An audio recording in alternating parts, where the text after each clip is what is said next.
Recorded live from the secret underground lair of Crimson Cowl Comics and Collectibles, this is the Crimson Cowl Comic Club Podcast.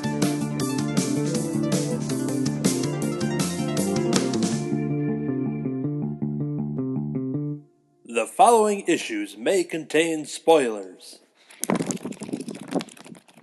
Welcome to issue number 348, take 3. I think this may be the third time we tried issue number 348 of the Crimson Cowl Comic Club Podcast. Every time we record, we talk about comic books. On this week's show, we are going to talk about weekly reviews. That means that we're going to talk about the books that we've been reading, whether they're new, whether they're old. We're going to talk about them there. So we are just going to jump right in it with the weekly reviews. Okay, the first one I'm talking about is going to be the manga version of The Legend of Zelda: Ocarina of Time. Now, this is a reread for me. In the year 2026, they announced a surprise announcement that for the Nintendo Switch 2, that they're going to remake the Ocarina of Time from the original N64 for the Switch 2 later this year, hoping that date stays. And that basically set the video game world on fire, and everybody was going nuts, and millennials everywhere woke up to the call of hearing that news. And even myself, I started dusting off all my old Zelda games and collectibles and video games, and it just been is motivating my youngest to go and get a Switch 2 till that came out. Yep. And a lot of people are speculating that that was going to be the thing. If people ignored it last summer, that they're like, no, I'm still waiting. This was going to be the game. So Ocarina of Time is mostly known as the best Zelda game ever created. You know, Breath of the Wild comes to a close second just from general online consensus. But not only that, but a lot of people actually say it's the greatest video game of all time, just across everything. And Ocarina of Time holds a very special place in my heart, as it does many others. Not anything new to anybody else ranting about it, but part of my hype for it to replay it once again was to reread the manga editions. So this is The Legend of Zelda: Ocarina of Time. In the mystical land of Hyrule, 3 spiritual stones hold the key to the Triforce, and whoever holds them will control the world. A boy named Link sets out on a quest to deliver the emerald, the spiritual stone of the forest, to Zelda, princess of the land of Hyrule. The journey will be long and perilous, and Link will need all his skill and courage to defeat evil. The Battle of Hyrule and the Sacred Realm has begun. Story and art is done by Akira Himekawa, which is a collective of 2 women creators who go under the one singular name for the creator. Not only have they done this one, but they've done a whole batch of all the Zelda manga, which I've got the treasury editions, I think they call them, or legendary editions, in a treasure chest. So there's ones for Majora's Mask and Link to the Past and the Minish Cap, and 4 Swords, and a bunch of other ones. But I'm starting right here with a reread of Ocarina of Time. This year, I had to be reminded online, as I'm just kind of seeing what people thought of these, is that they're, while it's a lot faithful to the original game, I don't have that memorized, and it's been so long since I've spent so many years playing that without a player's guide. But there are some changes in here, but it seems like they're pretty welcome changes. And this is a relatively fast read. A game of Ocarina of Time's size can't really be contained in one single volume, even though this is several hundred pages in itself. But on a game that is a very open world game, and with all these different side quests and all the different things you can explore, there's going to be definitely cutting some corners in here to kind of get right down to the story, right down to the brass tacks. There are some stuff, though, that is kind of touched upon in here, some very recognizable things from the games, and then there's some lore that's kind of twisted, or characters are kind of placed in different spots and everything like that. For those that have no idea what Legend of Zelda is, ultimately with Link is this young boy who basically is kind of left on the doorstep, if you will, of this forest, the Kokiri Forest.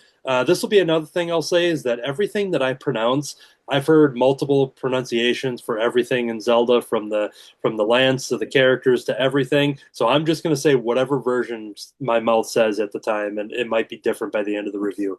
So that's a blanket statement there. But he's a young boy who is basically left for these the forest kids to kind of be adopted by the great Deku tree, this big, all wise, powerful tree that kind of watches over this forest and the children within it.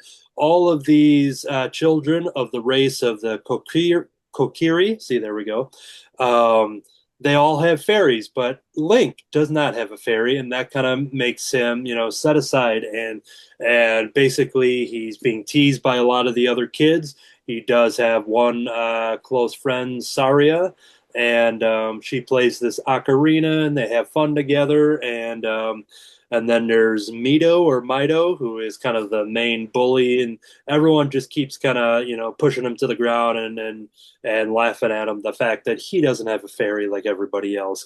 But there is a spirit or an evil thing that comes to the forest to put a curse on this Deku tree, and Link is now basically kind of destined to be the hero of time, and he's had these dreams of a castle and all of this stuff.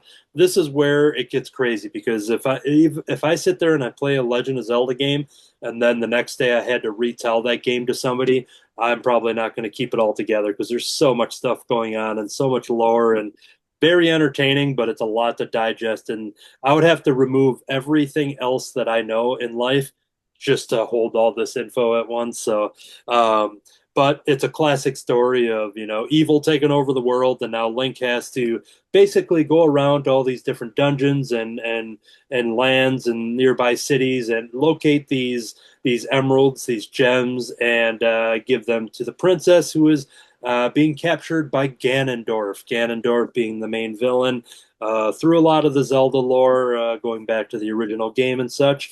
And then there is this is a part of the advertisement of the story. The whole Ocarina of Time is that part of the story is when Link is a young boy, and the second part of the story is 7 years later in the future, when he basically gets the Master Sword and he goes into this deep slumber stasis type of thing, and basically enough so he can age up to till he's powerful enough and old enough to wield the Master Sword, and now finally save Hyrule from Ganon, who has now taken over the entire kingdom in that 7 years.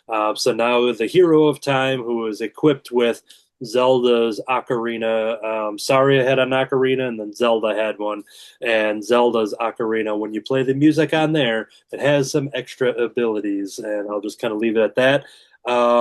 This was such a fun story to revisit. I've already been diving into Majora's Mask for the manga, and plan to go through all the other ones. And I also have the Twilight Princess manga, which is 11 paperback volumes in a box set about this long. So there's a lot of Zelda manga that is all done by Akira Himekawa. So it's cool that this collective artist team has worked on all of it. That's been kind of their thing.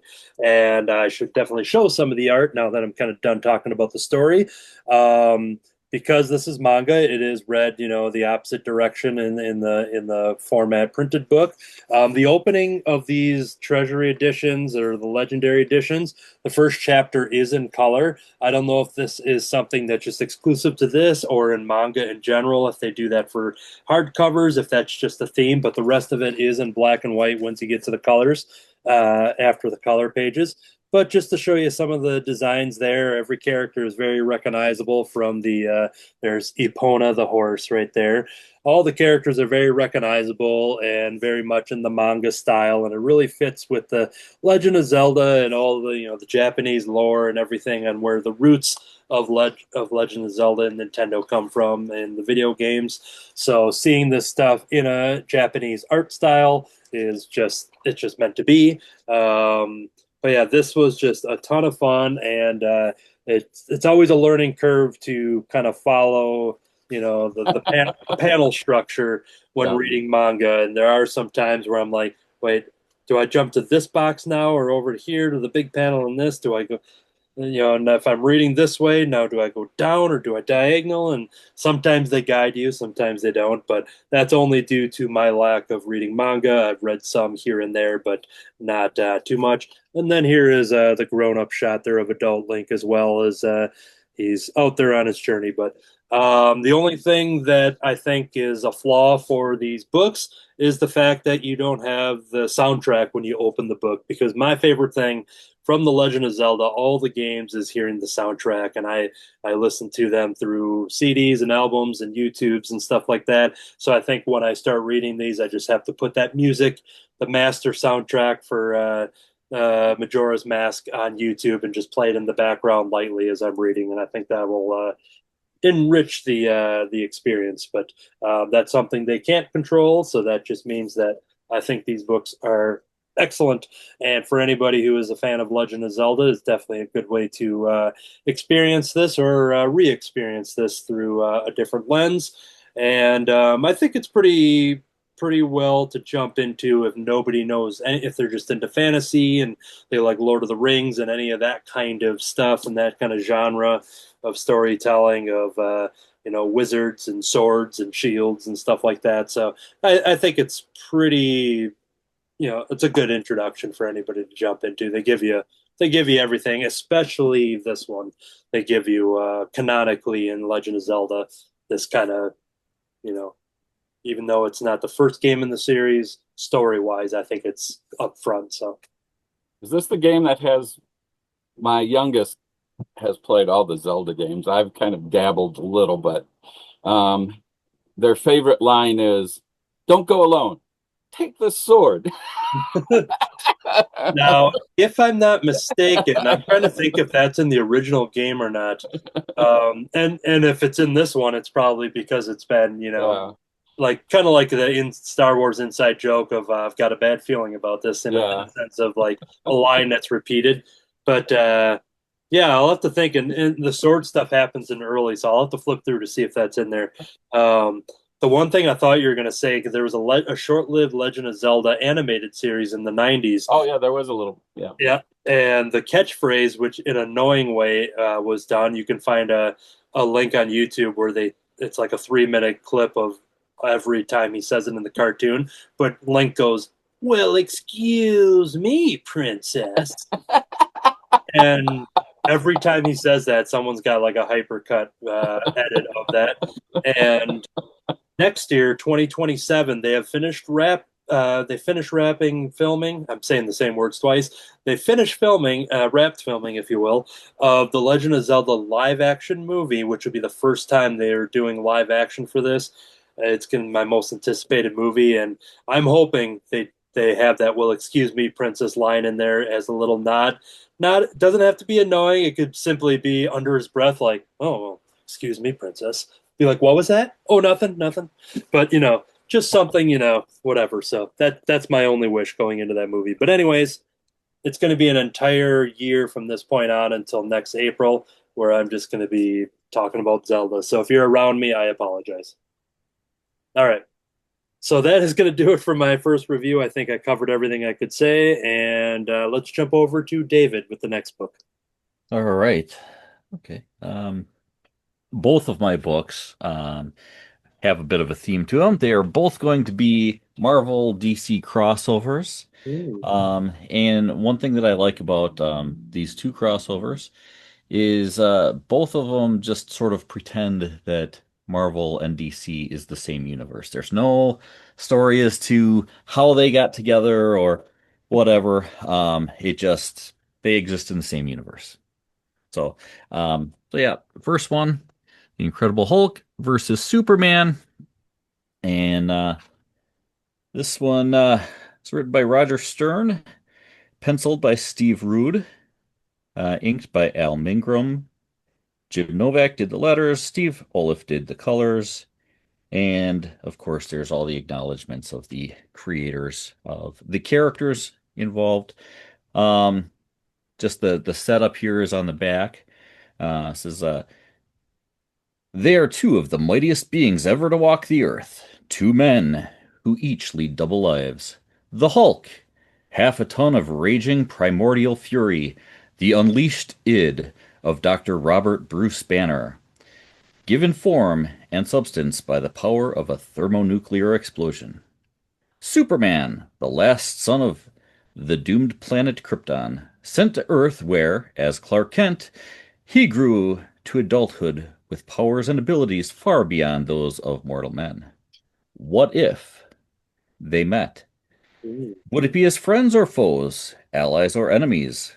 Reaching from the earliest years of their superhuman lives to the world both have helped shape today, this is the story of the fateful first encounter of the incredible man monster and the man of steel. And I'll spare you the rest of that. But so setting this up, I thought this was gonna kind of stretch across some years, but then I'm thinking, well, it's their first encounter. So just the way that that whole thing is worded, it's a little confusing. Are we gonna get, from then to now, or is this just the first encounter? Um, well, it's basically the story of their first encounter. It starts off modern day. Um, there's a program on the television that Lois Lane is watching as Superman comes home, and it's kind of this documentary-ish kind of thing about the Hulk, uh, triggering the kind of flashback to you know going back to the first meeting of the Hulk, and so they do the Hulk in that classic style design, the that extra large forehead and things like that. This is like early Hulk, not very first appearance Gray Hulk. Um, Even though they do show his first appearance and they've got him green. Um, but it kind of has Superman talking to Lois about how how he and Bruce Banner or the Hulk, have these similarities, from their origins, in these explosions to their secret identities and things like that. So he's making some comparisons towards that, and then gives the story of their first encounter, um, where both Lois Lane and Clark Kent in their early days are trying to get the story on the Hulk. Of course, Clark is trying to do it because he wants to hunt down the Hulk and kind of get to the bottom of things there. Um, After having an encounter with the Hulk, where he thought that lives were being threatened and everything. But then he loses the Hulk, comes up with the story to go out to New Mexico, um, on a story with it. But he gets scooped by Lois Lane, who goes out there first and is doing the story. So he manages to convince Perry White to send him out there. This is some panels from their first fight. Uh, Convinces Perry White to send him out there on another story, to actually talk about the new scientists of the world, starting with Dr. Bruce Banner. Um, so there's some competition between Clark and Lois, which is the classic Superman kind of setup, um, as well as the early classic Hulk stories with Rick Jones. In fact, a lot of it involves Rick Jones and Lois discovering that Rick Jones seems to be heavily involved with this Hulk creature. And so she's kind of trying to get to Rick Jones to interview him. But she's finding through all this research that everybody's got different stories on the Hulk, and they're not all that he's some monster that's destroying things. There's a lot of things indicating that he's done things intentionally to save lives. Um, but it's it's done in a cool style. I just found a panel that I wanted to pull out.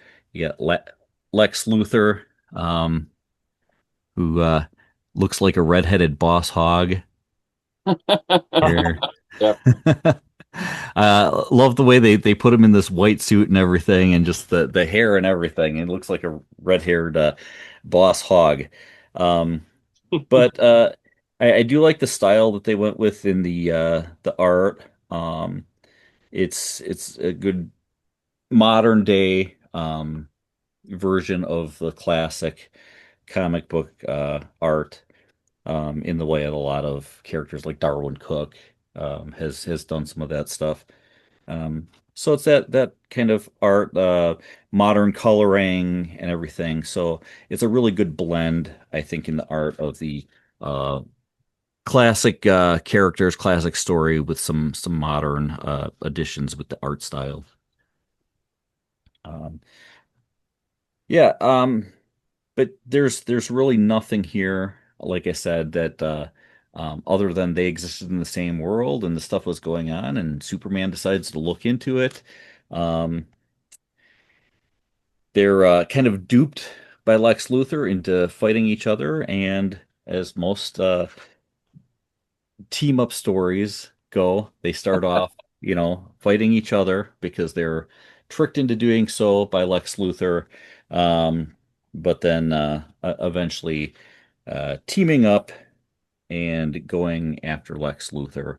Um, Lex Luthor is trying to basically get his hands on the Hulk and Dr. Banner's gamma gun and weapons, figuring the strength of the Hulk with Bruce Banner's mind under Lex Luthor's control would be a great way to finally get rid of Superman.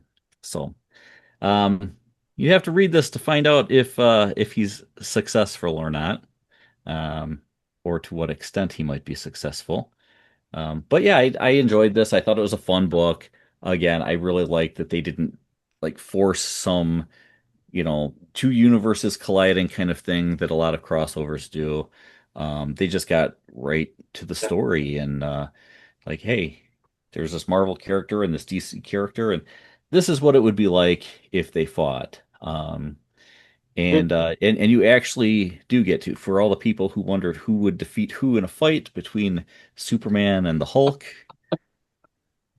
Well, this is a good way to see that, and um, you get more commentary from Superman, I will say, on the battle and the surprise of how strong Hulk is, and that Superman has to really cut loose and things like that.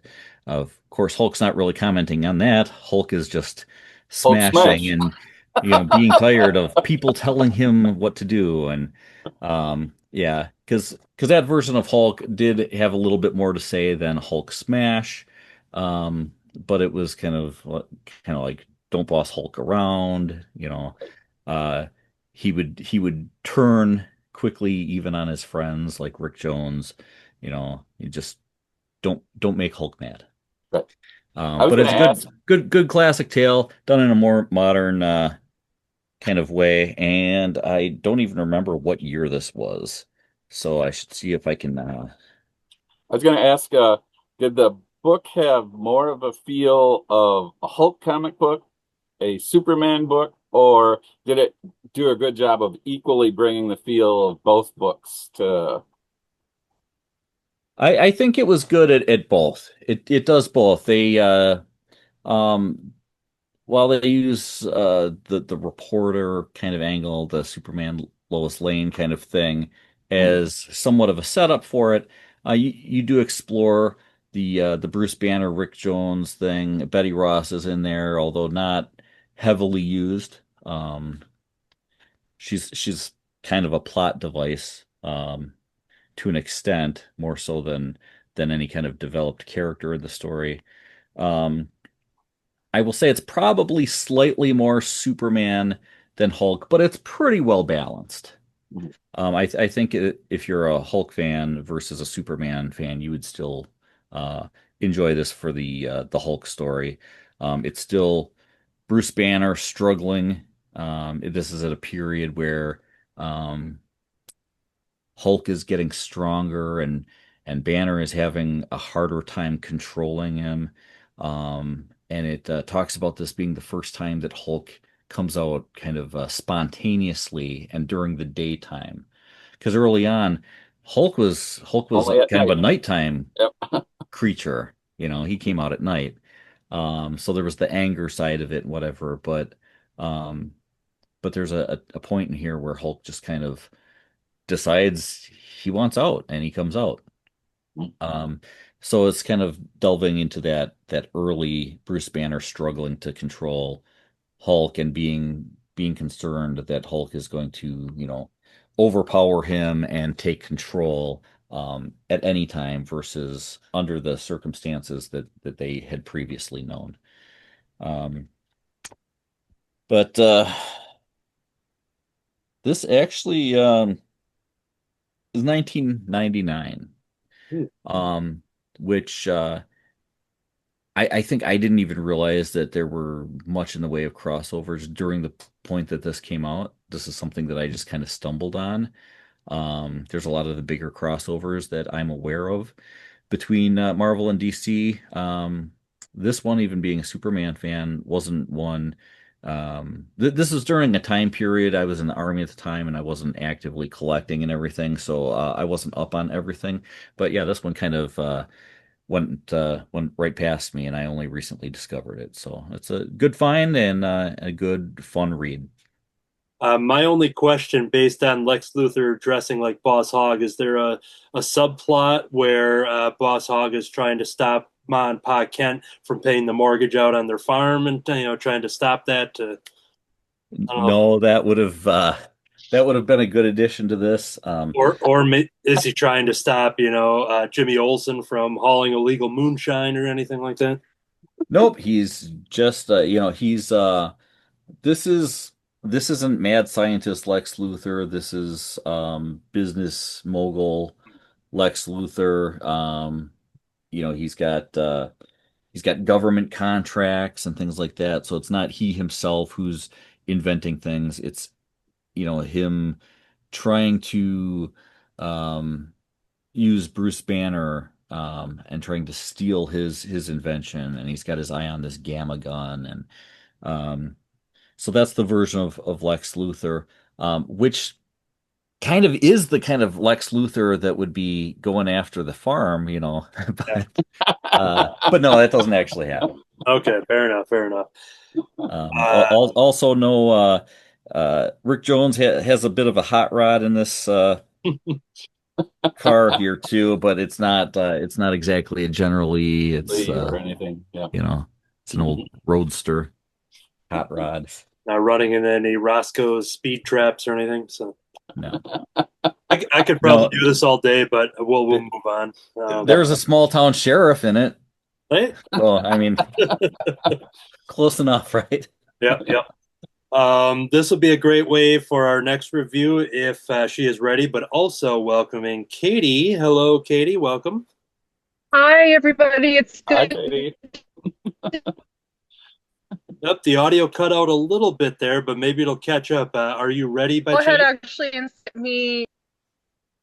I am not quite ready. I'll do it next round. Yep, no problem. But yep, just wanted to address that you have appeared for those listening. But if you're watching the YouTube feed, then you saw that she popped into the feed. So welcome, Katie. But we'll catch up with you on the next round. So we'll jump over to Dr. Kurtzstad. What you got first? Okay, you have to remember last session when I started talking about Knightfall as kind of, I think, the quintessential Batman story for me. And shame on you if you missed the first part, but I covered the trade paperback Batman Venom, which gives us the first encounter Batman has with the drug Venom, taking it himself, no less, to become superpowered. And in the end, it also degrades his intellect, and he has to fight to break his addiction on Venom then. And Prelude to Knightfall, which gives us the picture of Bane first being experimented on and gaining his powers as Venom or as Bane, and then planning to take over Gotham City, and his first move on that, which was to release everyone in Arkham. to start to wear Batman down. And then in Knightfall, the first of the trade paperbacks, which is about 25 years old now. I think the copy I have is celebration of the 25th anniversary of the release of Knightfall. Batman is at the beginning of the book having to face all of these people who've escaped from Arkham, beginning to lose his confidence. He was already struggling with that in Prelude to Knightfall. Finally, having to seek out help from a doctor who might be able to help him with his anxiety, his inability to sleep. And the book ends with him facing Bane finally and having his back broken by Bane. So Knightfall, the trade paperback volume 2 is where the story picks up. Batman now has been totally defeated by Bane, is a broken man basically, and has to now hand off the identity of Batman to the person he's chosen, and it is Jean-Paul Valley is the person that Bruce Wayne has chosen to take on the role of Batman now.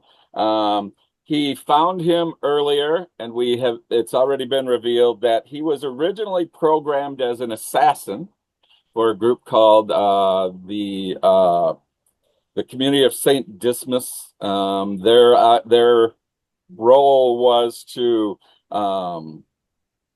actually kill people who were negative influences in society, criminals, people who were evil. They went out and killed them. Bruce Wayne has hoped that he's broken the conditioning that went on in Jean-Paul Valley. But as we begin his role as Batman, you have to start to wonder. He goes out into the streets, and I'll see if I can find a frame here. He picks up on people who are just common criminals and goes out and almost beats them to a pulp. And then he lets them go and tells them, if I have to come back and do this again, you'll really be sorry. This is the kind of Batman he becomes. And then it begins to follow him as he chases down those who have escaped from Arkham. Robin is still with him at this particular point, but not really given much place by this new Batman. He's sent off on his own. At first, Batman is taking on people like Two-Face, as we have here. He has to escape from Two-Face grabbing him and putting him in a courtroom situation. He wins out on all these people eventually, usually not with the careful detective skills that you would expect from a Bruce Wayne, but from a brutal beating that you get from Jean-Paul Valley. In the meantime, he's moving closer and closer to saying, I have to go and get Bane. This is the person who I most have to apprehend. And in the meantime, Robin's kind of off on his own, trying to track down the people who work with Bane, hoping that will give them some kind of sense of where Bane might be. So Robin is on his own. He's become kind of his own sort of detective at this point. In fact, he takes this old beat-up car that we have here that he's looking at and turns it into the Robin Mobile. I'll see if I can find the picture of that. And he's out kind of looking around for Bane's associates while Jean-Paul is totally wrapped up and trying to catch up with Bane. And he finally does catch up with him. The first encounter is not conclusive. They kind of go at it. And Bane realizes right away, this isn't the Batman who I broke. This is a different Batman. So he almost treats him with disdain, like, you're not the real Batman, just go away. And so they continue to kind of running into each other a few times, having it out with each other. And as it's going on, Jean-Paul is also realizing he's got to alter his identity as Batman. He begins to take on his own sense of, I'm the Batman now, not this other guy. And so I'm going to do it my way. And his conditioning as an assassin starts to play into his mind as well. He begins to alter the costume that Batman wears. I'll see if I can find at least the beginning of the updates that he puts on it. It's one of the problems of using graphic novels is that it's harder sometimes to get to the places you want to get to. Let's see. But he continues to evolve in his role as Batman, more and more being driven by the subconscious things that have been locked into his mind as an assassin. Here's an intermediate version of the costume. Oops. See if I can get this on here straight. There we go. There it is. He's changed the gauntlets into almost like claws at this point. Added the grapple lines that Batman usually has separate into the gauntlets themselves. And so now he feels like he's gaining advantages that he can use against Bane. So once more, he ends up fighting Bane. And again, it's kind of an inconclusive fight. But finally, he catches up by the end with Bane. And by then, the costume now looks like, let's see if I can get a better sort of shot of this. Aha. Like this. Ooh. And he has turned it into basically an essential piece of armor that he wears all the time. It's bulletproof. It's filled with all kinds of gadgets that have a greater lethal sort of character than you would find in the gadgets that Batman is usually using. And finally, he has his final encounter with Bane and beats him down. And you're wondering, as I come to this conclusion, is Batman going to kill him? Will this new Batman step across the line? And if you want to find out, you will have to read Knightfall, Volume 2, trade paperback. Okay. Always good with the teases there. So, all right. We are gonna start the next round here. Gonna change the tone a little bit after a Knightfall Batman story, because I'm talking about Jim Henson, A Little Golden Book. Change the tone a little bit. Yeah, just a little. I mean, it's time to play the music. It's time to light the lights. It's time to introduce young readers to Jim Henson, creator of the Muppets, in this collectible little golden book with awesome illustrations. Read the inspiring story of the creative genius who changed the world with puppets. Jim Henson, the man behind Kermit the Frog and Big Bird, never stopped dreaming. This biography celebrates his groundbreaking work, from the commercials he made while still in college to TV shows like Sesame Street, The Muppet Show, and Fraggle Rock, and movies including The Dark Crystal and Labyrinth.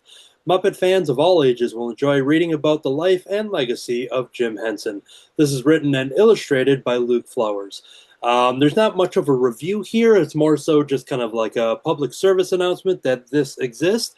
Once I saw this in the pre-order catalog, I had to scoop it up. I had a feeling it would be adorable and a nice little addition to the collection.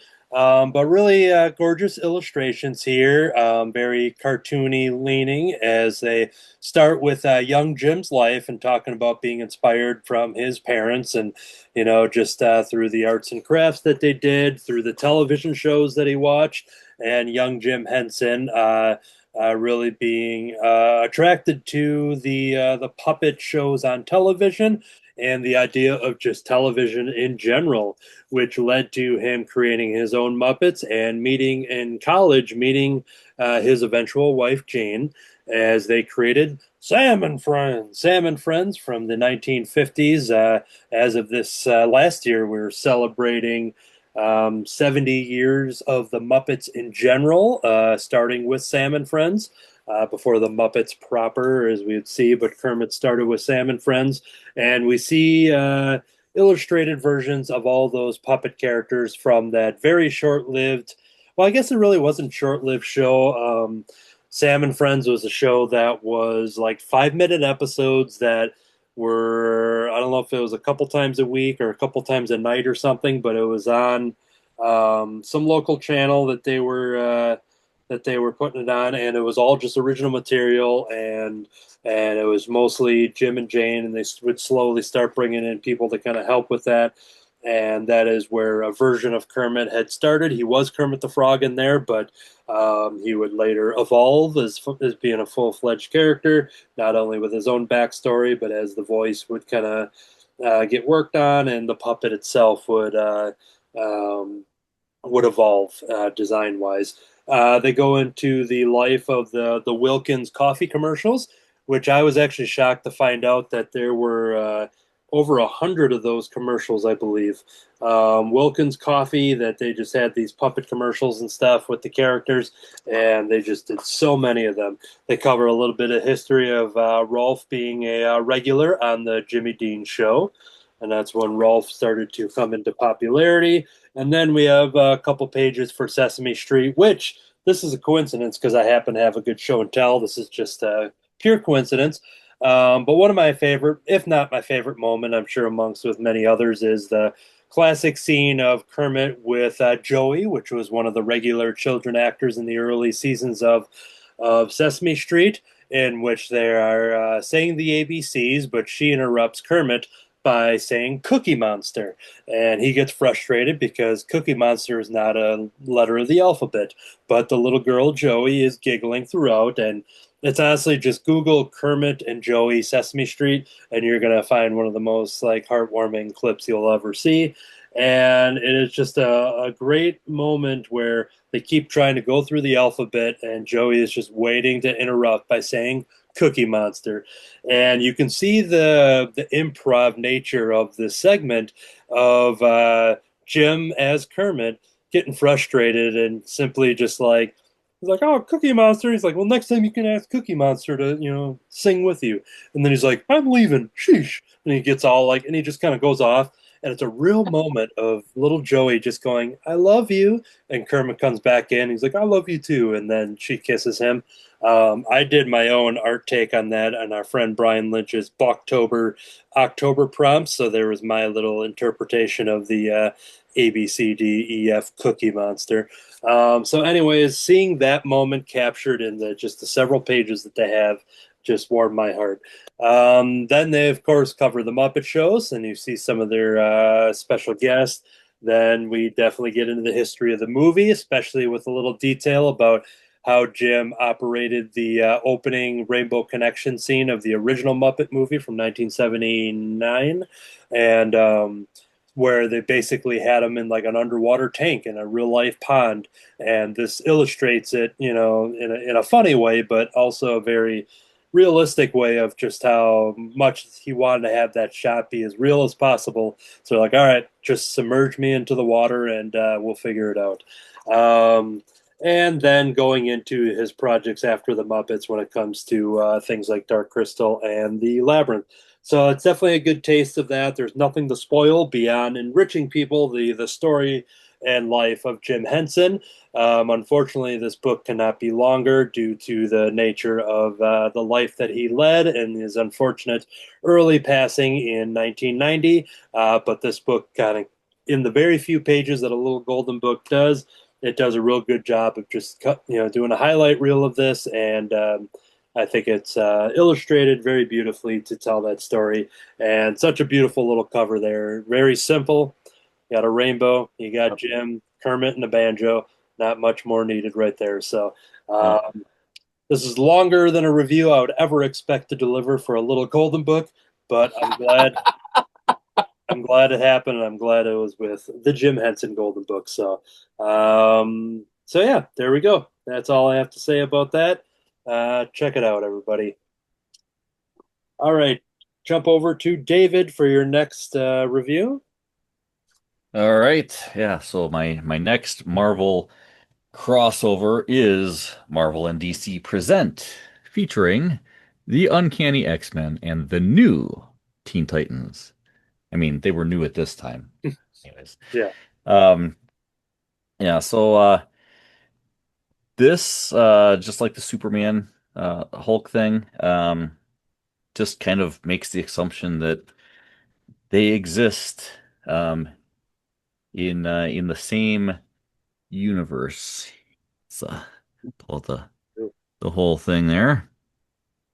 Um, and here too, just like the last one, it does a good balancing act between the X-Men and the Titans, or the X-Titans.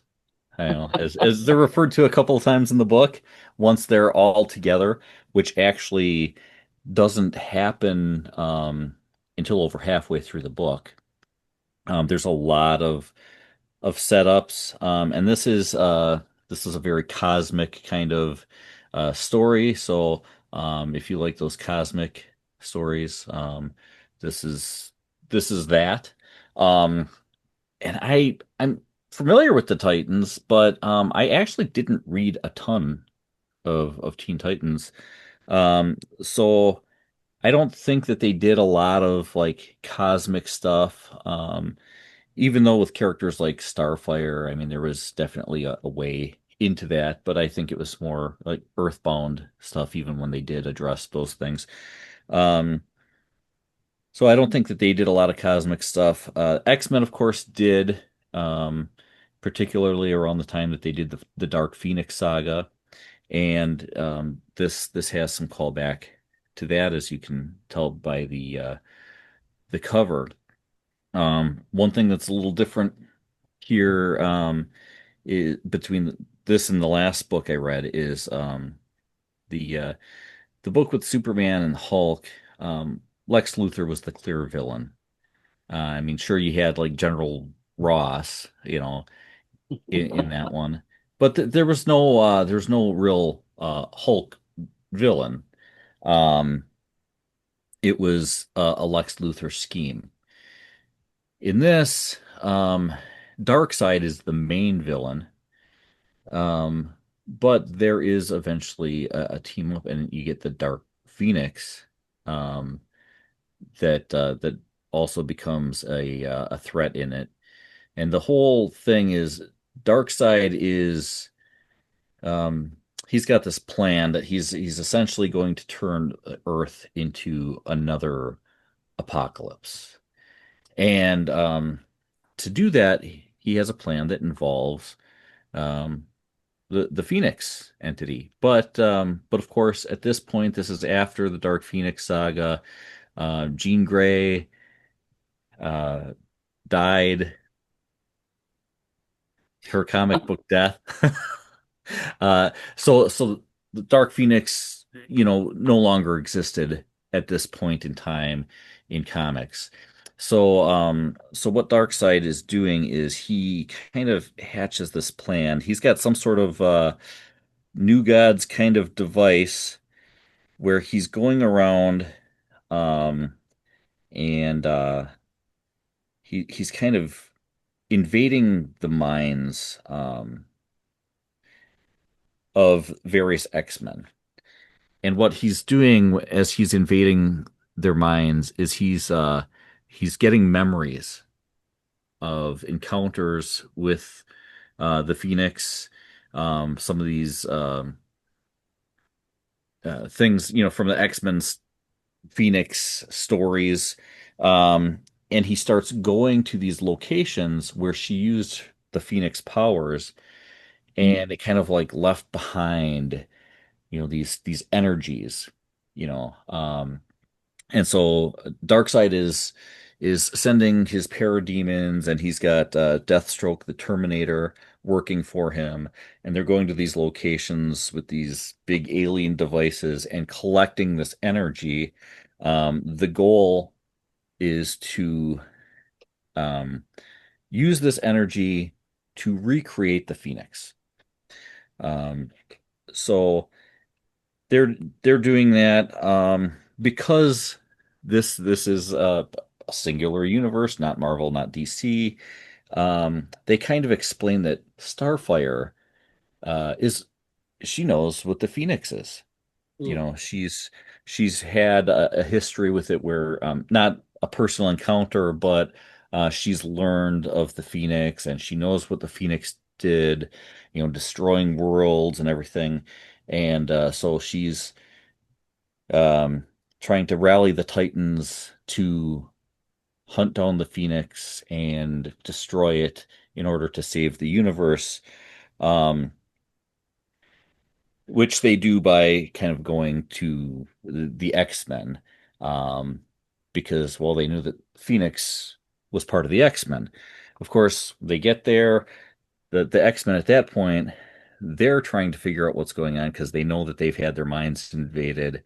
They've seen um, somehow both Scott Summers and Jean Grey's parents um, were visited, like this physical manifestation of the Phoenix, um, a sort of a ghost kind of thing, visited them almost as a warning of sorts. So they know something's going on, and they're trying to track it down, and they're realizing that there's been these things going on at places that they've been with Phoenix, and so they're hunting that down. The Titans are trying to hunt down the X-Men to kind of get to the bottom of it. Um, and it kind of I kept expecting like this team up in when's it gonna happen? It keeps jumping back and forth between the X-Men team and the Titans, and they're kind of doing their own thing. Robin had just had an encounter with the Terminator, which didn't go well for Robin. And he's like, "Well, we've got to do this," but Starfire convinces him that the Phoenix thing is a more pressing matter, and so they are, and then just a few panels. You can see Deathstroke down there as he's um, been working with Darkseid. So you get a lot of the parademons and um, not a lot of characters like memorable characters. It really is just a lot Darkseid and a bunch of parademons. Um, some more unknown characters that are working for Darkseid. So you're not getting a lot of new gods in this.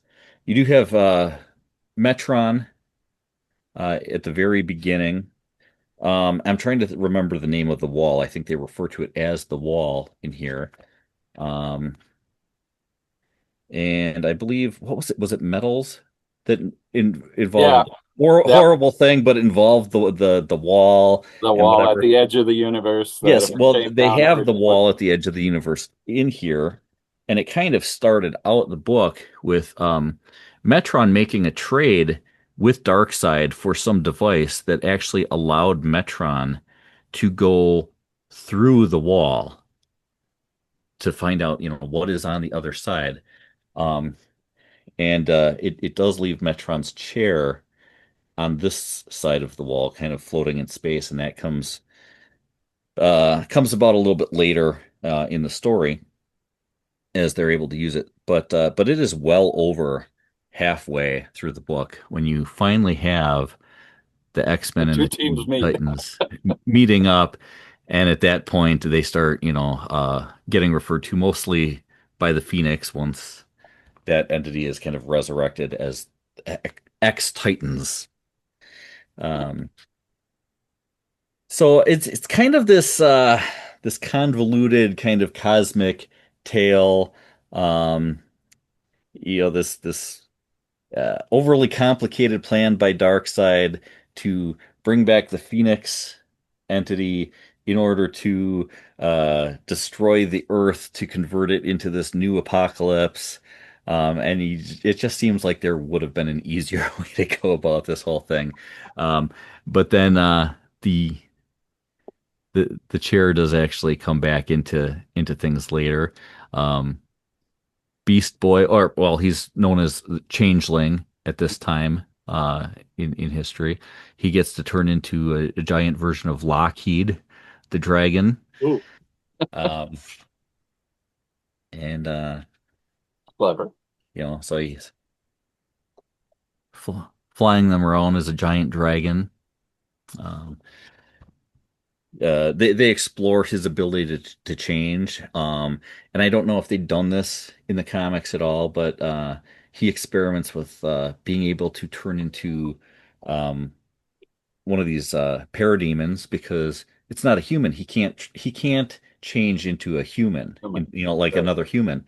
Only animals. But he discovers that he can change into a parademon because they're not humans. So, so it's So really you can change into anything that's not human. yeah, so he can change into anything that's not human. Any kind of being. I don't think he can turn into like inanimate A objects. chair or a Right? rock. Yeah, he's a pail of water. Um, Wrong. wrong characters. Uh, but they do end up teaming up, and then they're fighting against Darkseid and the Dark Phoenix. Um, I thought it was really odd in this that as soon as Darkseid is able to like bring back Dark Phoenix, that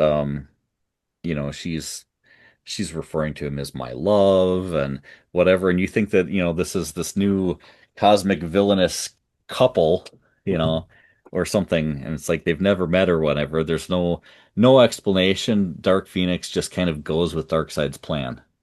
There's really no reason for her to go along with it. So I found that to be a kind of a weak part in the story, and it's things like that. You just kind of go with it and enjoy the story. But it is something that I noticed. It's like, why is she working with him? Um, he managed to bring her back. It's questioned as to what this is.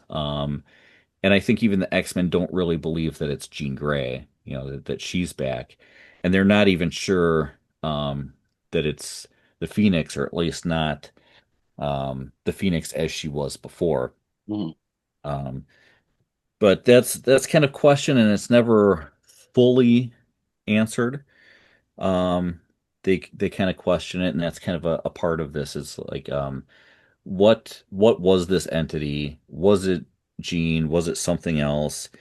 And what gave Darkseid the right to bring this entity back and to do this to the X-Men, to invade their minds and their cherished memories of Jean Grey, and sort of create this hatred, particularly with Cyclops, where Cyclops kind of vows to, he's gonna hunt down Darkseid and get him even at the end of this. So if there were some sort of a continuation with the Marvel DC uh, universe together, you would kind of see what would happen there. Um, Although I don't know if it could, because there is an ending here that makes you think, oh, in this version of the world, what does happen to Darkseid when he's defeated?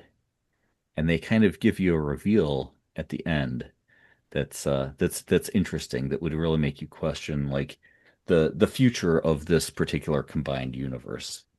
Um, I I think overall I kind of enjoyed the Superman Hulk thing, but I think it was a little bit more of a fun story altogether. This one, I think maybe I went through it a little too fast, and I should have spent a little bit more time reading it. I think there were some things that I kind of went through a little quicker than I should have, that made me not quite get it quite as much as I could. It just seemed a little bit too um, complicated, not in a way that I felt too dumb to understand it, but just in a way that I felt like there were some like unnecessarily complicated things, and then there were also some things about it that were not maybe complicated enough. So so I did enjoy it. It was a time period from both of these teams that I liked revisiting that time period with something new. And this is again is a story that I've never read before. I did know that this one existed, but I hadn't ever sought it out and read it. This one I don't have enough lighting and my old man eyeballs to see the really fine print in here with all The the date. information for who all's behind it. Um, but I can tell you just a couple of the people behind it. It was scripted by Chris Claremont, classic X-Men guy right there. Penciled by Walter Simonson. Uh, Terry Austin was the finisher. Tom Orzechowski was the letterer. Glynis Wein was the colorist. Uh, Luis Jones, editor. Jim Shooter, editor-in-chief. And Len Wein was the consulting editor. Let's see if I can make out a fine print. I believe this was 1982. So a few years older than the last book I discussed, 1982. But yeah, that's when a lot of things were going on, around the Phoenix and the team regrouping from that. And it was still mostly the X-Men team that dealt with that.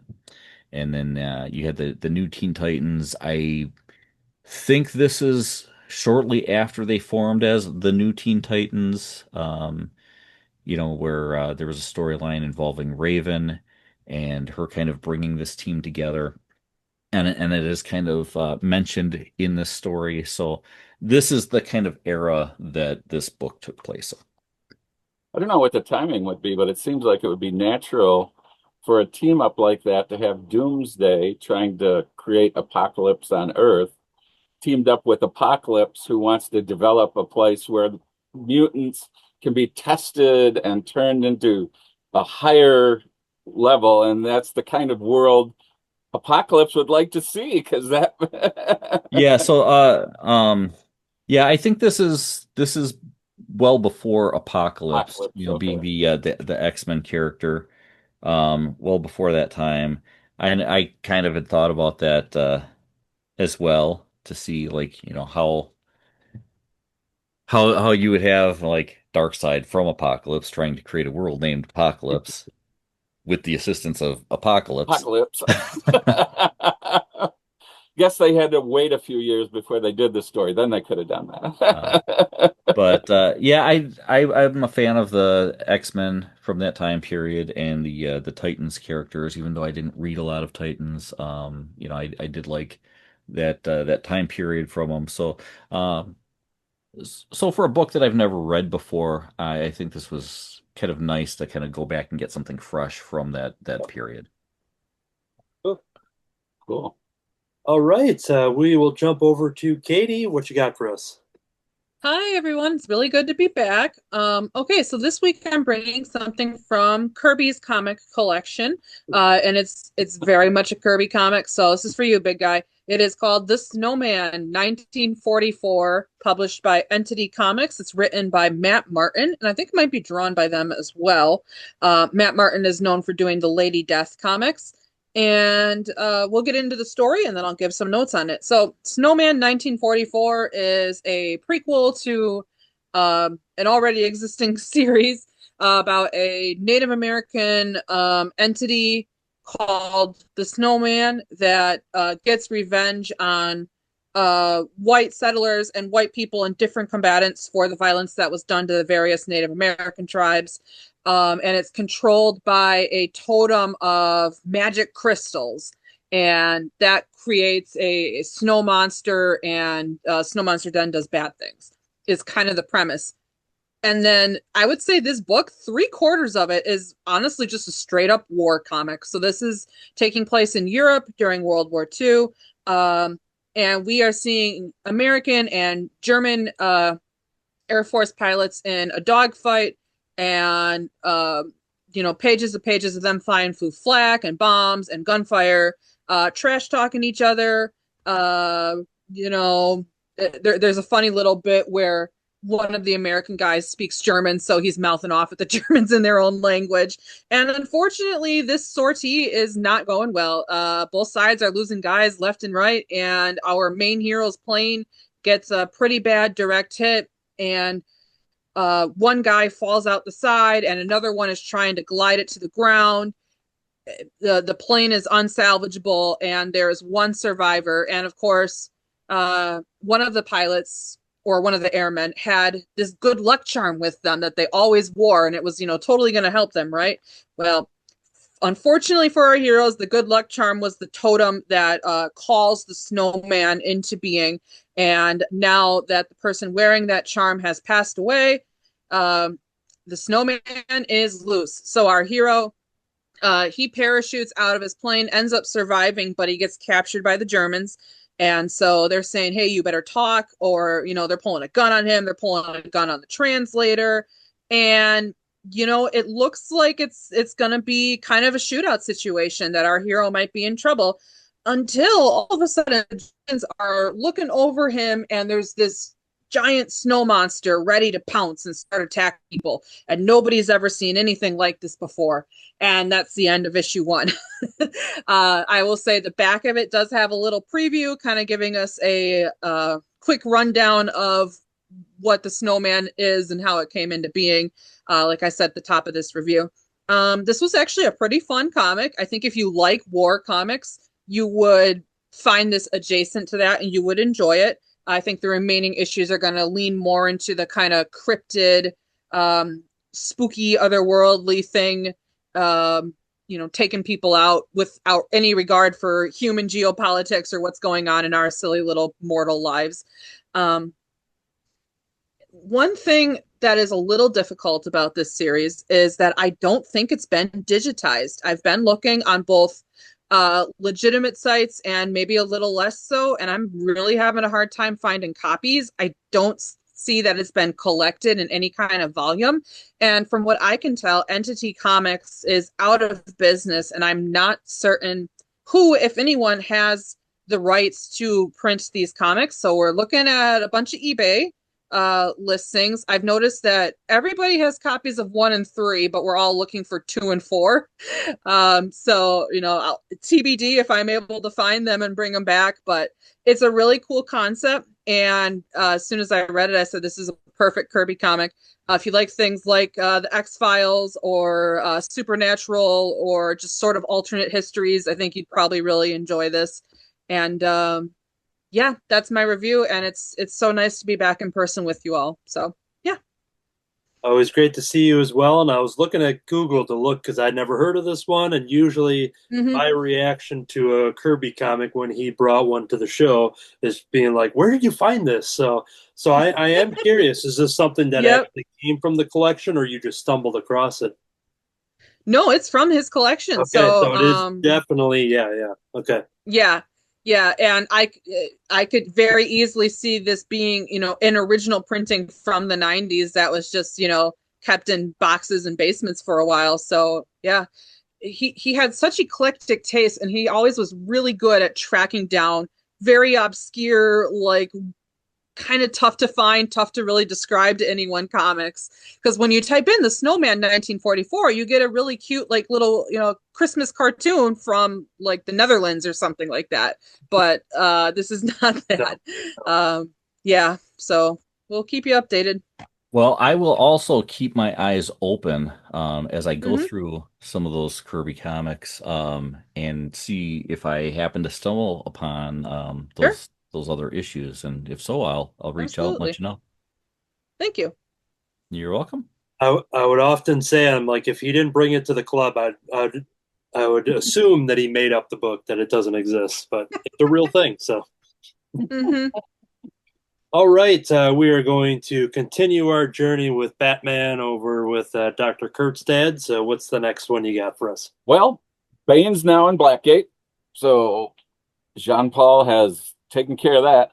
But now it's just about being the new Batman.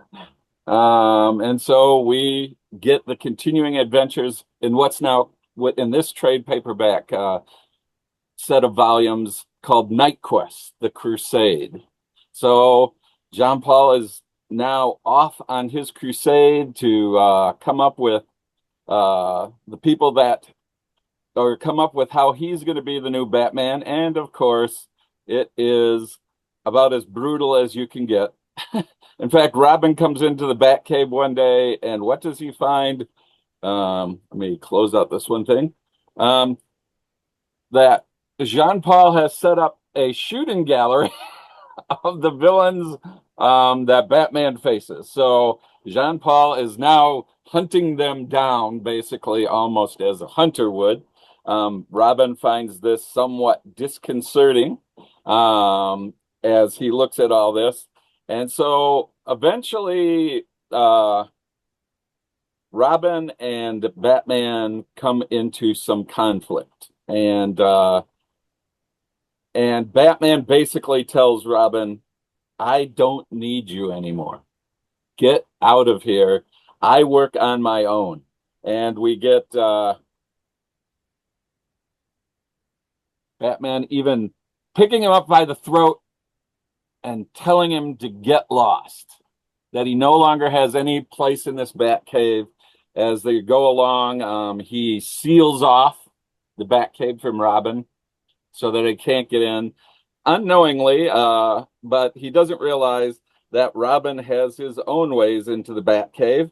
And so he breaks into the Batcave and gets his Robin mobile that he has created, drives out of the Batcave with it. And eventually, as a big part of this first volume of the Crusade, he goes off on his own, which is actually, I think, a really great part of this particular part of the whole Knightfall arc, because you get to see Robin actually functioning really well as a detective, as a person who knows what he's doing, that he's not just this little sidekick of Batman, but has his own set of skills that he can go out and function on. This is the Tim Drake Robin, by the way. By this point, we're with Tim Drake as the Robin character. And a lot of the comic then really, or a lot of this particular volume of the Knightfall pieces is tracing his work as on his own, separate from Batman. And that, I think, is really something that I find kind of cool within these comics, or within this set of the omnibus. At the same time, Batman's now off on his own after all kinds of new criminals. This one, the Teleman, who is an assassin with all kinds of mystical powers to move around, teleport places, is almost insubstantial at times, has been hired to kill Batman. And as Jean-Paul keeps running into him, he keeps trying to tell him, I'm not the Batman you were hired to kill. He's not around anymore. I'm the Batman now. And finally, he manages to convince him of that, just as he beats him to a pulp and gets him ready to go off to jail. Another part of what's going on is at the same time, Bruce Wayne is trying to recover. He's hired Chandra Kinslov as his doctor, who's treating him. And as it all starts to move along, he's falling in love with her. He's wondering if he should tell her that he was the Batman or not. That's how much he now feels for her. And this will become an important part of the next segments of what's going on in this whole arc. At the very end of this set of the first part of the Night Quest stuff, he teams up with Catwoman.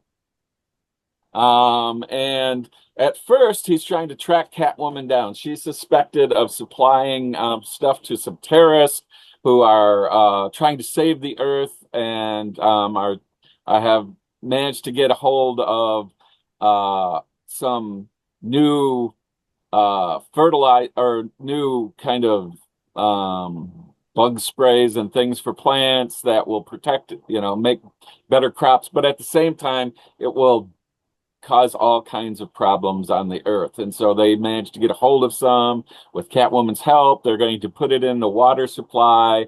And once Catwoman finds out what they're going to do, she teams up with Batman after they've had a long series of fights together.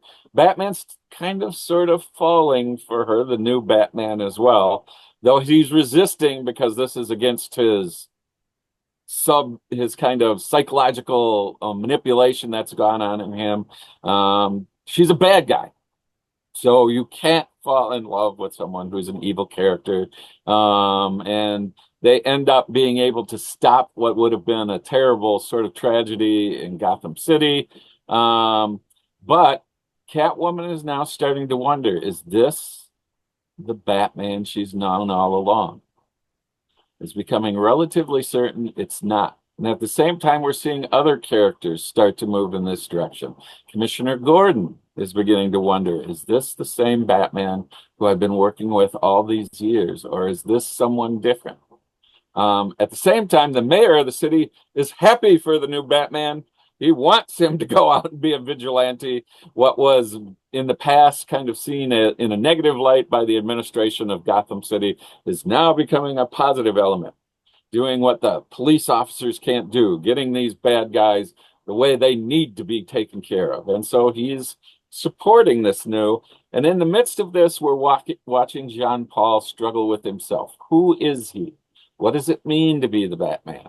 Am I supposed to be like they originally taught me to, brutal and cruel to anyone who is outside the law, who is considered evil? Or am I supposed to be like the old Batman? Though he's having trouble with some of those things because he thinks being a detective is stupid and is not really into the idea of, the detective work that goes with it. He just wants to go out and take them down. That's his approach to things. So in this, we begin to see all these shifting patterns in Gotham City based on him being the new Batman. What's Robin going to do? Are the officials going to work with this new Batman? Who does he even think he is? And by the end, we're all left struggling with all those issues as well.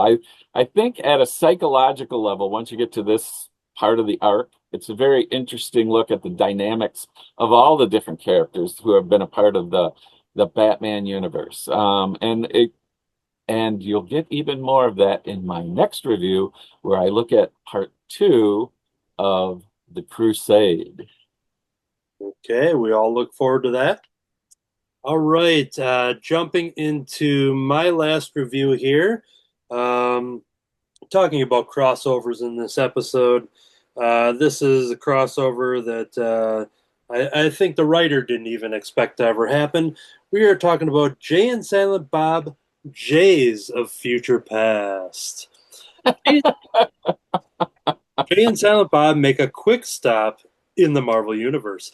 But when Doctor Doom decrees these Jersey guys must die, the Fantastic Four, the Avengers, the X-Men, and a whole host of heroes must team up on a joint mission to save the dim-witted duo from a lethal case of superhero fatigue. The following is a quote from Kevin Smith here. From the moment in Mallrats when they made the very first reference to Wolverine in cinema history, I've always wanted Jay and Silent Bob to meet their Marvel heroes in a comic book crossover, so much so that I pitched it to Stan the Man himself the day he shot his cameo in the movie way back in 1995. 30 years later, Jays of Future Past represents both a love letter to the magic and mayhem of Marvel, as well as the giggle-inducing proof that our childhood dreams can still come true, even at age 55. This is done by Kevin Smith, Giuseppe Camuncoli, Cam Smith, Roberto Paggi, Marcio Maines, Eric Arcianega, VC's Travis Lanham, and Joe Sabino. All right. This is something that, once again, wasn't expecting to happen. Not only Marvel doing this crossover, but also teaming up with Kevin Smith's Secret Stash Press, his comic book line that is hosted over at Dark Horse. The fact that those logos are shared on the same cover is something that he couldn't even believe.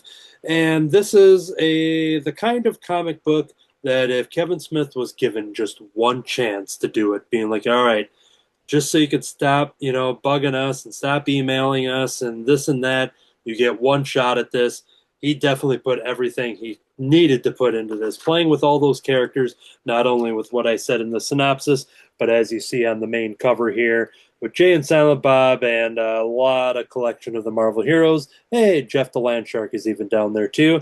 Come to think of it, I think Jeff maybe just in the background. I don't think there was an actual scene with him, but whatever. It's a crossover. So the first opening pages here are very cinematic in the style that Kevin Smith can do. You know, he was given credit by a lot of the Marvel creators when he came in to do the Daredevil stuff in the late 90s. That having somebody of Kevin Smith's caliber from Hollywood, you know, they've definitely had a few people here and there. Somebody like Jeff Loeb, who has traveled between both worlds of movie filmmaking and comic books. But Kevin Smith being somebody who never looked down upon comics and always propped them up, not only in interviews and public appearances, but also in the movies themselves. And so he doesn't waste any time to kind of just tell a very cinematic story that it feels like just a real, true Marvel crossover type of thing. You've got Kang the Conqueror showing up and interrupting a dinner meeting between the Silver Sable and Doctor Doom. And he is warning Doctor Doom that there is two people that must be stopped, otherwise Earth is doomed. And Doom is like, all right, tell me, who do I have to kill? And each page of this book is very orchestrated between the writing and the art to have page reveals. The anticipation is just written right there that you just can't wait to turn the page knowing there is going to be another character reveal and this and that. So it was structured beautifully well between all the creative team and the duo that we are talking about. We went from the harsh world of the Marvel comic universe to the harsh world of New Jersey and Leonardo as we quickly jump into a lot of familiar faces. Once again, taking advantage of, like, I got one shot to do this, so I'm going to put all the recognizable cameos in there as possible. Everybody from all the different movies, whether they be from Clerks, Mallrats, Chasing Amy, and Dogma. You see right down to like likenesses of, you know, Jason Lee in there, and characters from the new movies from Clerks 3 are in there, and there's actually several Jason Lees and probably several Ben Afflecks in here because of them playing multiple characters. So I specifically see a couple Jason Lee versions here. And they are unveiling a statue. Now, this is a statue to somebody. If nobody has seen Clerks 3, it's been several years now, but I'm always in the nature of trying to keep spoilers. But there is a statue that is commemorating a character from Clerks 3, and I'll just leave it at that. And it doesn't take too long before this unveiling ceremony to be interrupted by, and I just want to cut out the spoiler here, as there's a hole through the statue and Jay and Silent Bob wondering what was going on. And very quickly they realize that Doctor Doom is after them. He is after Jay and Silent Bob. But now this is where the page after page reveal. It all says it in the synopsis, but you got the Fantastic Four showing up. You've got the Brotherhood of Evil Mutants showing up. So you got Magneto and the gang showing up. You've got the Avengers showing up. You got double splash pages of action with Jay and Silent Bob just kind of hiding in the corner there as all the Marvel stuff's going on. All of these villains are after Jay and Silent Bob. All of these heroes are after Jay and Silent Bob to save them. But not too many people know why. They don't know what's going on. And as the action is just very action-packed and very quick-paced, Jay and Silent Bob are scooped up out of the fray to recreate the classic pose from Amazing Fantasy. They're 15. So now Jay and Silent Bob are being rescued by Spider-Man.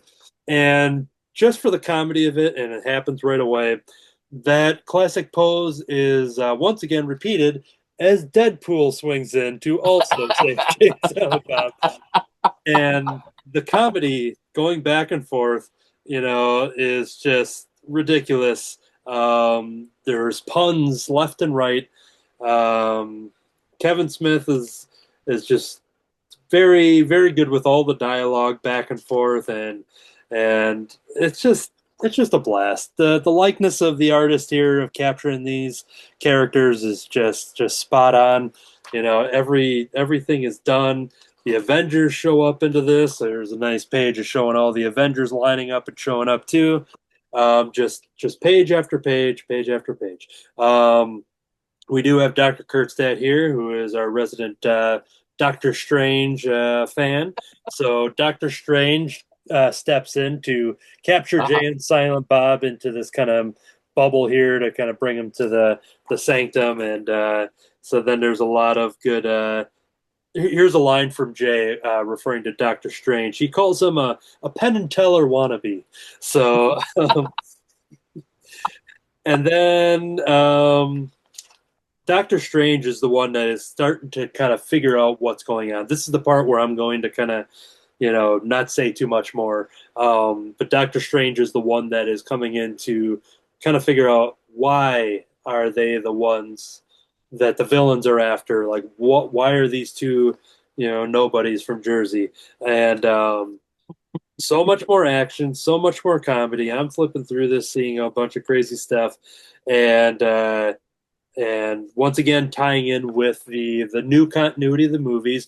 They even make reference to it when Jay references that he's got a daughter, and he's concerned that his daughter needs her father in her life.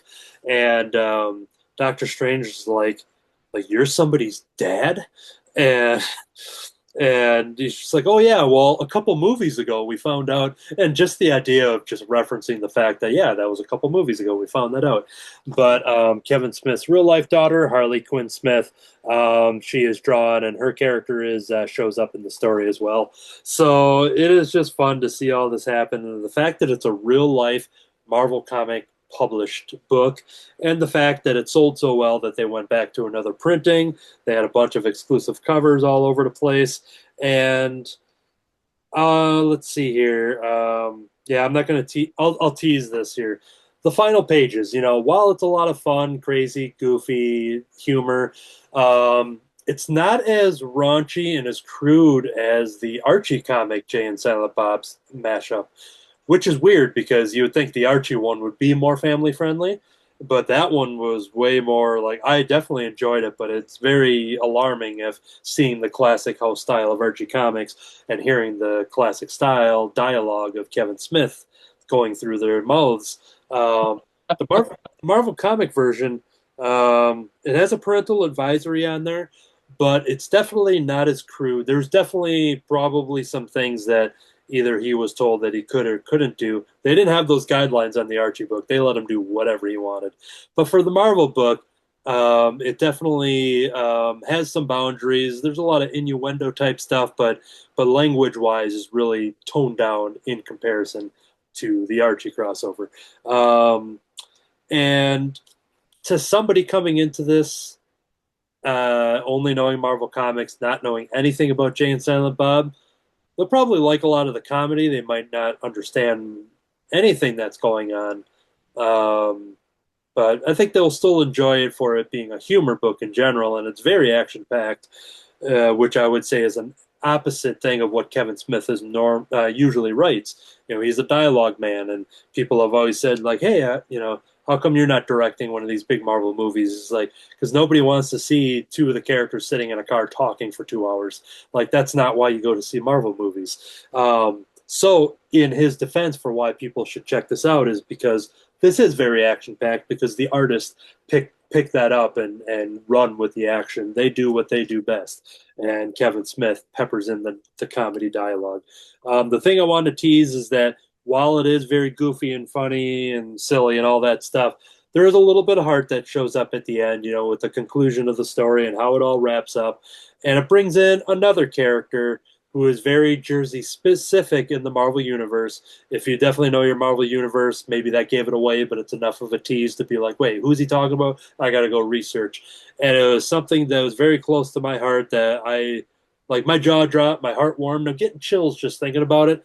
The fact that something in Marvel Comics that, Kevin Smith obviously knows about and has, consumed the entertainment wise, but, probably doesn't have any deep history in, much like all of the other characters that came before it in the Marvel Universe that he references in his movies.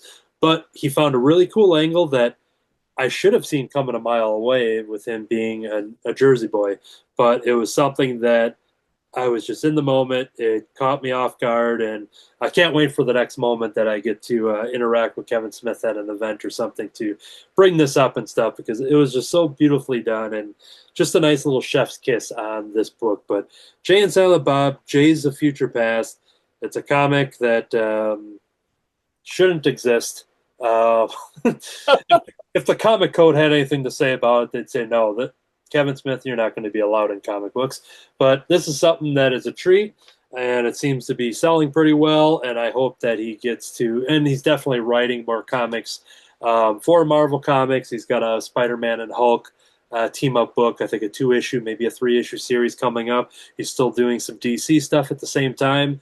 I love this era of Kevin Smith doing comics again, and them actually showing up and getting published, because that's also a history of him doing comics and then we don't see the conclusion of some of them due to many different things. But it's happening now, so Kevin Smith, keep riding on that. I'm a big fan of yours, and this is awesome that we get more of this. So I hope that we get more of the his worlds connecting. But if this was the only time he got to do it, I think I'm guessing he would be satisfied. So there we go. Jay and Silent Bob, Jays of Future Past, from Marvel Comics and the Secret Stash Press. Oh boy, yeah, that was a good one. Now with a big gimmick like that, it's one of those things that could have got dangerous with the variant covers, where I've been pretty good with it, even with the upcoming Muppet and Weird Al crossovers that happening in comics. I think the publishers are realizing that they need more of my money because I haven't been buying as much.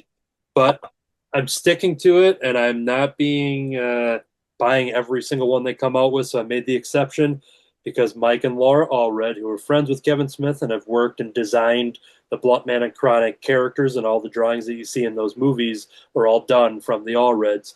And so I had to get their variant cover for the Jays of Future Past as well. So that was the one exception I made amongst so many options, but I figured that one is close to heart, not only for me, but also to Kevin Smith himself. So somebody who's actually dabbled, and Mike has showed up in Chasing Amy with a little cameo as himself. So I figured that was worth it to break my little rule there. But that's only 2 covers out of probably 400 that are out there. So.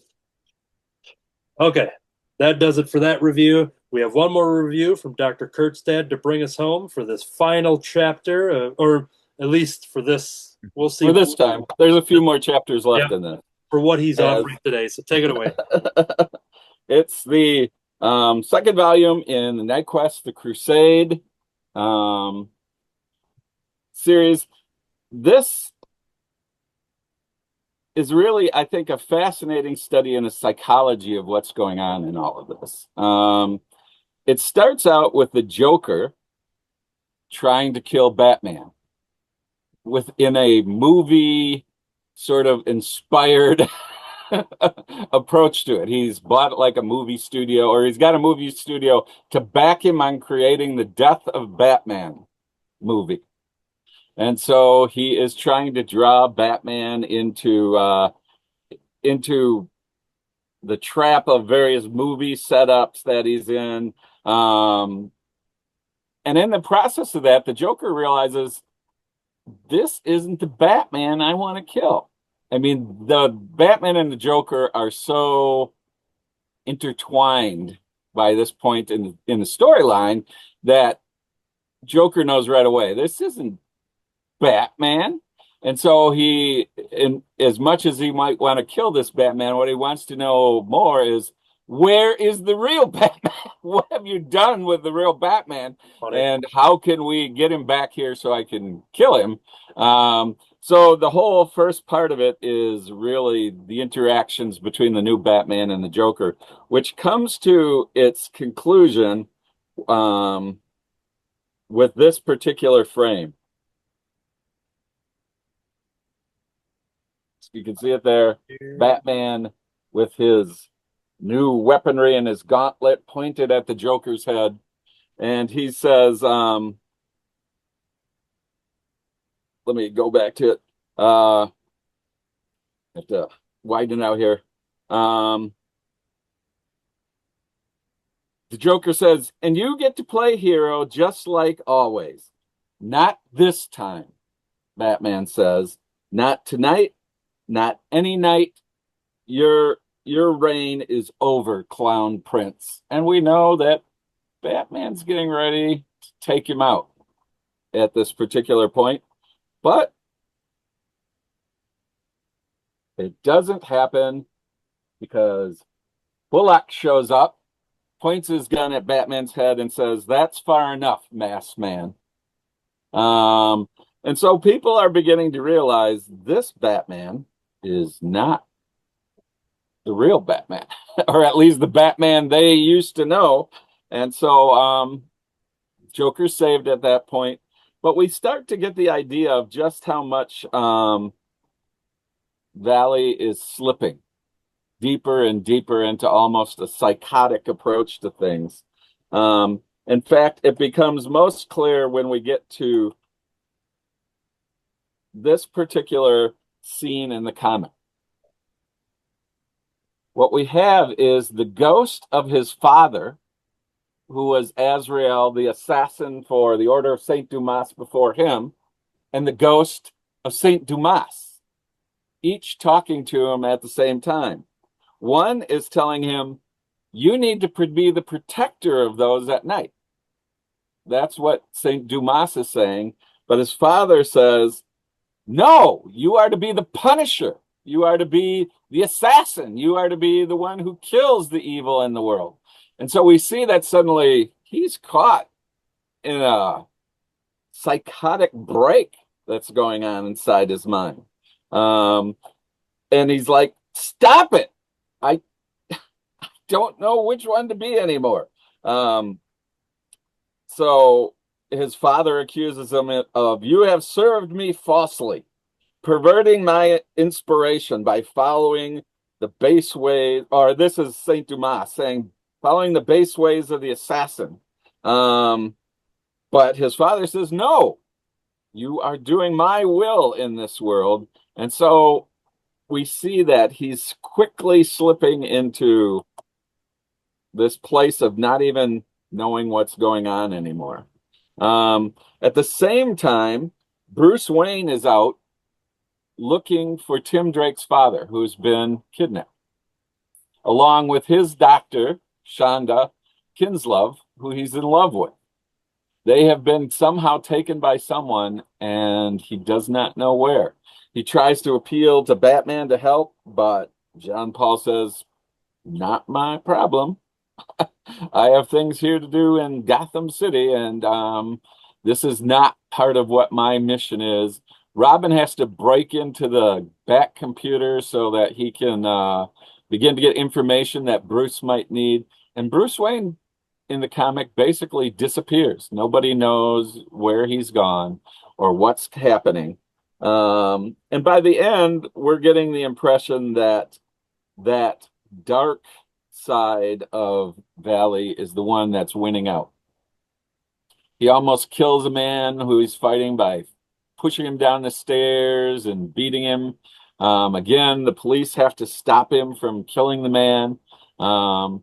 And we're left to think, how is this all going to end up?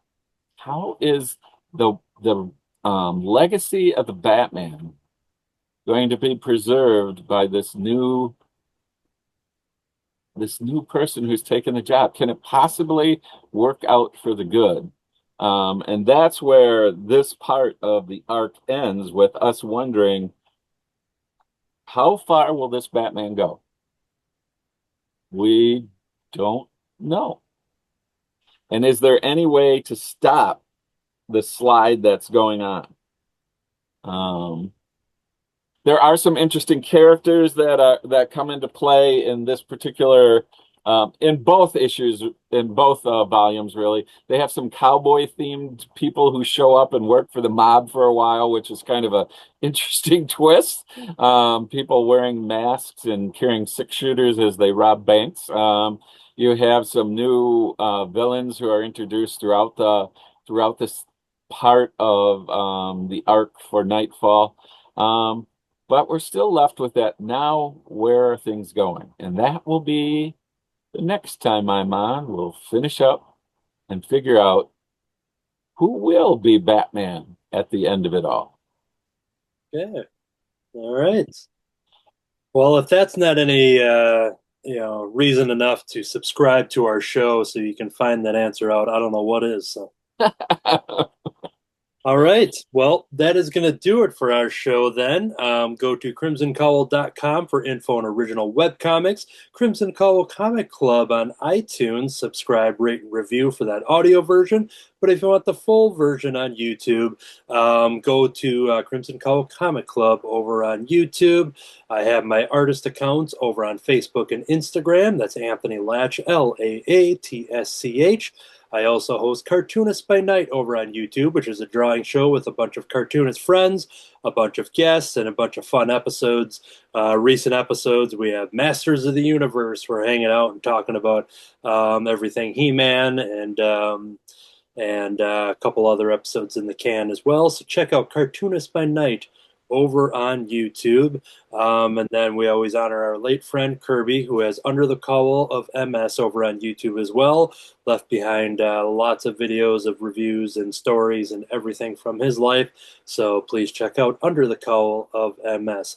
So everything else is in the links of the YouTube video, so the show notes, I should say. So check that out for everything. And I think that is going to do it. It's great to see everyone. It's been a while, and it's good to have everyone back. And until next time, this whole time, I've been under attack by a gang of green Darth Vaders.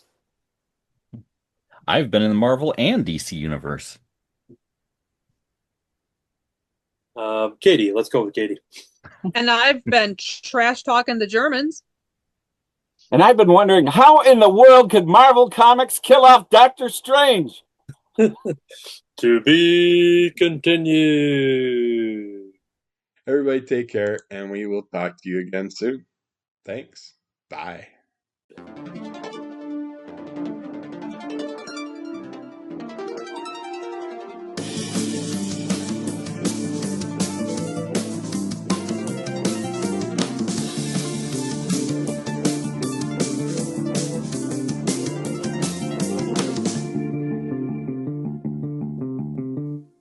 Thank you, Slimer.